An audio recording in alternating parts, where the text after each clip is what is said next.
इस धम्म मंच पर उपस्थित पूज्य भंते जी, भंते धम्मनाथ जी को मैं वंदन करता हूँ। भारतीय बौद्ध महासभा के पदाधिकारी मनोहर मोरे जी, वीर दिनेश शेट्टी, निम्बाळकर जी, सूर्यकांत जी, सभी मान्यवर, सभी का नाम नहीं मुझे मालूम है, और उपस्थित भाई और बहनों, आपसे संवाद साधते समय मुझे बड़ा हर्ष गौरव साबित होता है, क्योंकि इतने शॉर्ट पीरियड में सुबह ही मुझे बता दिया गया। मेन प्रोग्राम को जाने के पहले छोटा सा प्रोग्राम होगा, साहब जी आपका हम लोग स्वागत करेंगे, और इस शॉर्ट पीरियड से आप सभी उपस्थित हैं, मेरा स्वागत किया, मेरा गौरव किया, मैं आप सभी को धन्यवाद देता हूं। Buddhist society of India, Karnataka branch पिछले 2-3 महीने पहले मैं बार इस कर्नाटक में आया, विशेषतः बेंगलुरु में आया। मैसूर में बुद्धिस्ट सोसाइटी ऑफ इंडिया का अच्छा प्रोग्राम हो गया, स्टेट कन्वेंशन हो गया। उसके पहले मैं बाबा साहब का स्टैच्यू इनॉग्रेशन करने के लिए रामनगरी वगैरह वो बाजू में गया, काफी संख्या से लोग थे। 3-4 बार मैं इस कर्नाटक में आया, लेकिन ये प्रदेश में मैं कई सालों के बाद आया हूँ। एक बात है, यहाँ बाबा साहब को मानने वाले काफी लोग हैं इस स्टेट में, बाबा साहब का जय जयकार करने वाले। बाबा साहब का जब स्टैच्यू का इनॉग्रेशन होता है तो 10-15 हजार के लोगों की लागत से लोग जमते हैं। स्टेट कन्वेंशन मैसूर में जब लिया तभी भी मैंने देखा कि काफी संख्या से लोग जुड़े हुए थे, कि जिसको वाइट पब्लिसिटी मिल गई। और तभी मैंने तय किया कि कर्नाटक एक ऐसा साउथ का स्टेट है जहां बाबा साहब की धम्म नीति चलेगी।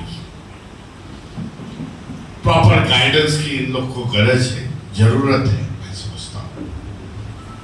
और प्रॉपर गाइडेंस के वजह से और बुद्धिस्ट सोसाइटी ऑफ इंडिया की वजह से यह स्टेट बाबा साहब की क्रांति में आगे निकल जाएगा, पर्टिकुलरली इन साउदर्न स्टेट के।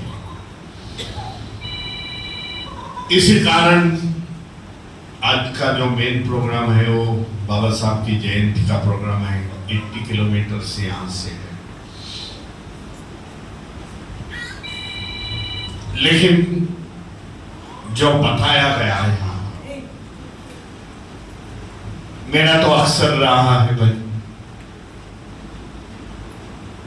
जब से मैं वाइस प्रेसिडेंट बन गया, कार्याध्यक्ष 2014 में मैंने इस बुद्धिस्ट सोसाइटी में आ गया, तभी से लगातार मेरे प्रयास हो रहा है कि जो भी फ्रैक्शंस है बुद्धिस्ट सोसाइटी ऑफ इंडिया में वो एक हो जाए,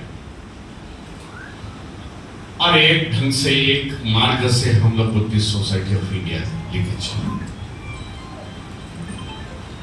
और उसके लिए अच्छा सा सपोर्ट दूसरे बुद्धिस्ट सोसाइटी ऑफ इंडिया से मिला। हम लोग मिले, 2-3 महीने बात चली, और उसके बाद दोनों भी इकट्ठा हो गया और एक कमेटी की निर्मित किया, जो नेशनल लेवल की कमेटी है।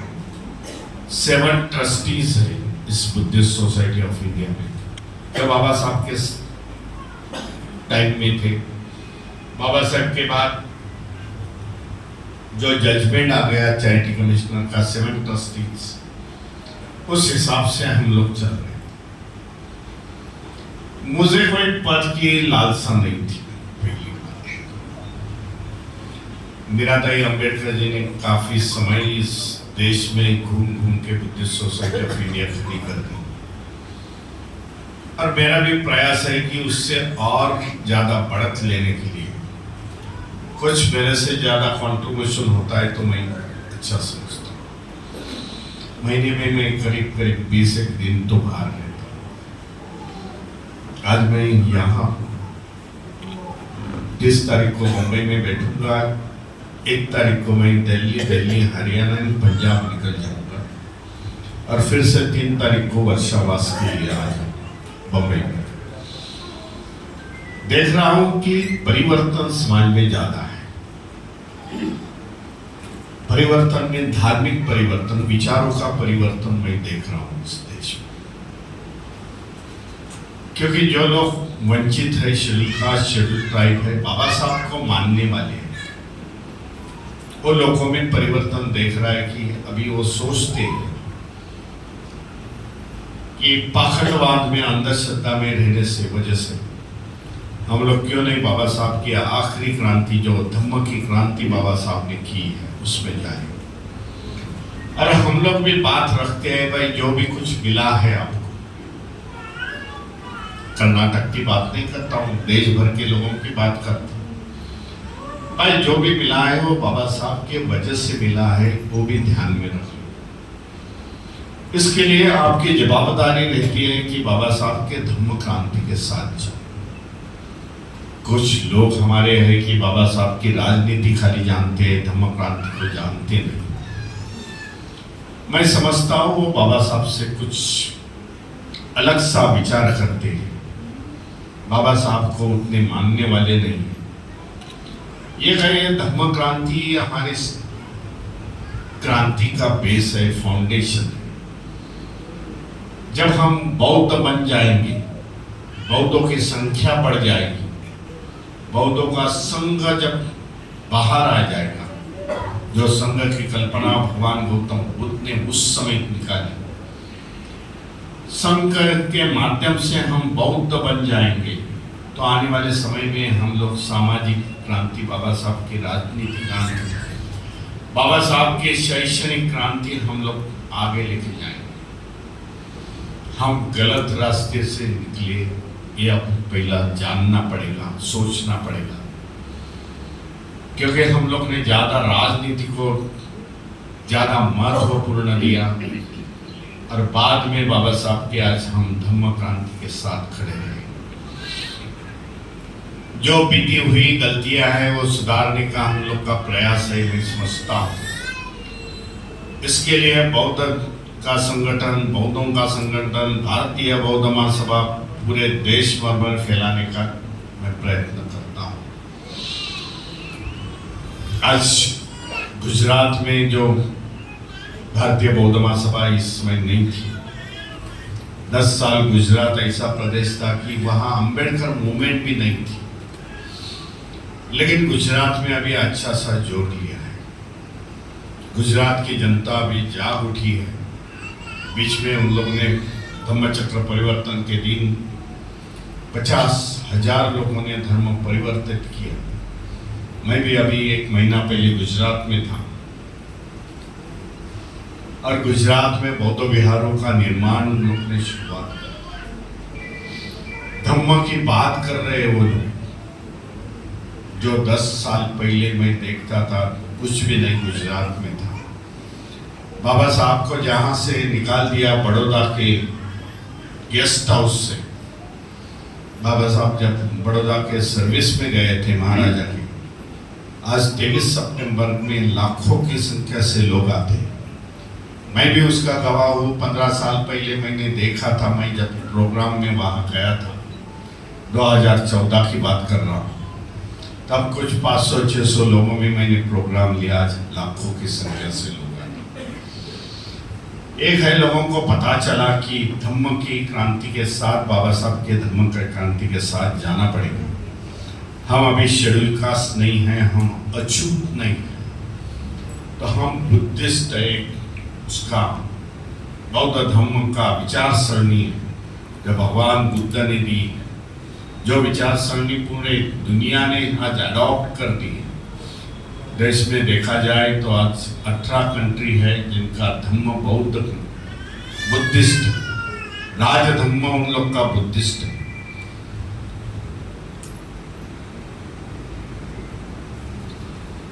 इस महीने में वैशाख पूर्णिमा दिन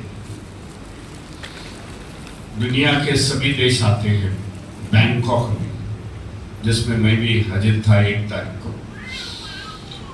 वैशाख पूर्णिमा 1, 2 और 3 जून को उन लोगों ने साजिर की। 65 देश के वहाँ बौद्ध भिक्खु, इस समय बहनती जी नहीं आए थे, मुझे भी आश्चर्य लगा। मंत्री जी को जाते समय मैंने बोला मैं चला वैशाख डे के लिए। 65 देश के बौद्ध भिक्खु रिप्रेजेंटेटिव 2 दिन के लिए वैशाख पूर्णिमा अपनी साजरी करते। वैशाख पूर्णिमा में भगवान बुद्ध को नतमस्तक होते। दुनिया में बहुत से धर्म हैं, क्रिश्चियन है, मुस्लिम है, जैन है और कई धर्म के लोग रहते, लेकिन वैशाख पूर्णिमा से भगवान गौतम बुद्ध को पूरे वर्ल्ड के लोग, जो भगवान बुद्ध ने संदेश दिया है, शांति का संदेश, भाईचारे का संदेश, करुणा का संदेश, इसके लिए युद्ध नहीं हमें बुद्ध चाहिए, ये स्लोगन चलता है। इसके लिए भगवान बुद्ध को 2000 से ये शुरुआत हो गई। आज 19वां साल था और आने वाले समय में, आने वाले सालों में ये सिलसिला चलते रहेगा। समझता हूँ आने वाले साल में अभी श्रीलंका में आने वाले वैशाख पूर्णिमा श्रीलंका में सेलिब्रेट हो जाएगी। इसीलिए बाबा साहब ने जो हमें धर्म दिया है, भगवान गौतम बुद्ध का बौद्ध धर्म, हम बौद्ध उससे पेपर पर नहीं तो आचरण में, बौद्ध धर्म के आचरण में आना चाहिए। प्रस्तावना करते समय कि 22 प्रतिज्ञा की बात कर दी, मैं समझता हूं दिन भर में अपनी 22 प्रतिज्ञा एक जगह पर टांग दो अपने घर पर। महिला होवे, पुरुष होवे, शुरुआत में घर की शुरुआत करते, दिन की शुरुआत करते समय 22 प्रतिज्ञा एक दफे पढ़ो और तय कर लो आज हमें 22 प्रतिज्ञा पर चलना है। इतना किया तो मैं समझता हूँ काफी है, बौद्ध धर्म का प्रचार और प्रसार के लिए काफी है। ये भी मैं बात रखता हूँ, मैं आज क्या भाषण करने के लिए नहीं जा रहा हूँ, संवाद साध रहा हूँ। भाषण का टोन मेरा कुछ अलग रहता है, लेकिन देखा तो संवाद साधना बहुत जरूरी है। मैंने एक बात ऐसी भी रखता हूँ, जब ऐसे प्रोग्राम होते हैं, छोटे प्रोग्राम है, ज़्यादा से लोगों से, ऐसे लोगों से, छोटे लोगों में संवाद रखना मैं समझता हूँ बहुत इफेक्टिव। दिन भर में कुछ हुए, ज़्यादा से ज़्यादा लोग मैंने ऑब्जर्व किया है पूरे देश भर में, ज़्यादा से ज़्यादा लोग राजनीति पर ज़्यादा बात करते हैं। कुछ लोग मेरे से एग्री हो गए इस पर, भाई फलाना गवर्नमेंट, फलाना पार्टी, इसने ऐसा किया, उसने ऐसा किया, हमारे लिए कुछ नहीं किया, हमारे लिए ये किया। मैं सोचता हूँ ये भी अच्छा है, राजनीति का ज्ञान होना कोई बुरी बात नहीं है। राजनीति का ज्ञान, ये जागरूकता मैं समझता हूँ, लेकिन दिन में से 2 घंटा ऐसा कि मेरे के लिए, मेरा संवाद साधते समय मैं धर्म के बारे में कुछ बोलूं, लोगों से संवाद साधते समय मैं धर्म पर बोलूं। महिला वर्ग होगा तो महिलाओं की सहेली होगी, रिलेटिव्स होंगे, धर्म के बारे में हम लोग कुछ चर्चा करें। इससे एक ट्रेंड पड़ेगा कि लोगों को धर्म की चर्चा होगी और चर्चा के साथ हमारा धर्म का जो एजेंडा है, हमारा धर्म आगे लेके जाने का, मैं समझता हूँ सफल हो जाए।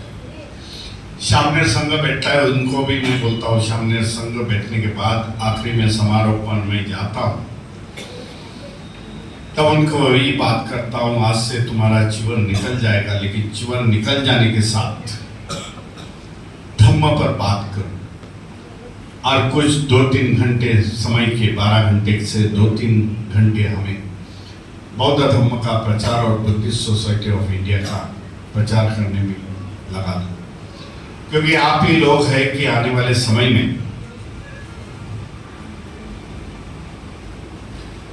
समय में बुद्धिस्ट सोसाइटी ऑफ इंडिया के आप ही लोग हैं कि बुद्धिस्ट सोसाइटी ऑफ इंडिया एक और पंचशीले का झंडा अपने खांधे पर लेके चल सकता है।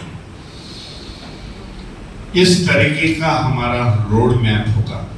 मैं पिछली 2 दिन पहले 24-25 को सोशल मीडिया पर आपने देखा होगा कि दादर का अंबेडकर भवन में विचार मंथन, बुद्धिस्ट सोसाइटी ऑफ इंडिया का विचार मंथन किया।